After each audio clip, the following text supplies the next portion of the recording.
আজ আমার বাসায় ছোটোখাটো একটি পিকনিকের আয়োজন করেছি। ৩টা হাঁস নিয়ে চলে এসেছি। তারপর এই হাঁসগুলো প্রসেসিং করে আমি রান্না বসিয়ে দিয়েছি। আমার বাসায় কোনো রকম মাটির চুলা নেই।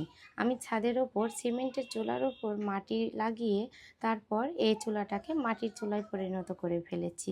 সুন্দরভাবে হাঁসগুলোকে কষিয়ে আমি রান্না করছি। আর এর পাশাপাশি রয়েছে আলুর ঘাঁটি। আমাদের উত্তরবঙ্গের জনপ্রিয় খাবার হচ্ছে আলুর ঘাঁটি। আমাদের উত্তরবঙ্গে যে কোনো অনুষ্ঠানে আলুর ঘাঁটিটা থাকাই চাই, কেননা আমি প্রথমত হাঁসের মাংসটা রান্না করে নিয়েছি, তারপরে আলুর ঘাঁটি চাপিয়ে দিয়েছি। এখানে আমার কিছু কিছু ছেলেপেলে রয়েছে, ছোট ছোট বাচ্চা এবং বড় মানুষ, সবাইকে নিয়েই অবশ্য পিকনিকের আয়োজন করেছি। কিন্তু বড় যারা ছিল তারা একটু হাইটে থাকতেই পছন্দ করছিল, যে জন্য তাদেরকে ক্যামেরার সামনে নিয়ে আসিনি।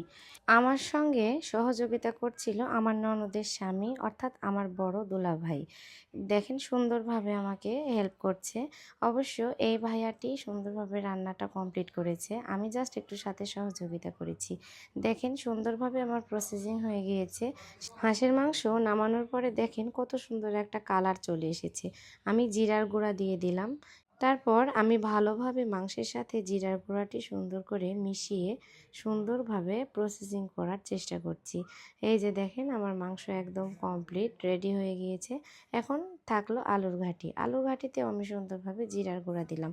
এখন সবাইকে নিয়ে আমি সুন্দরভাবে পরিবেশন করব। এই যে একটা পিচ্চি দেখেন কত সুন্দরভাবে খেতে বসে গিয়েছে।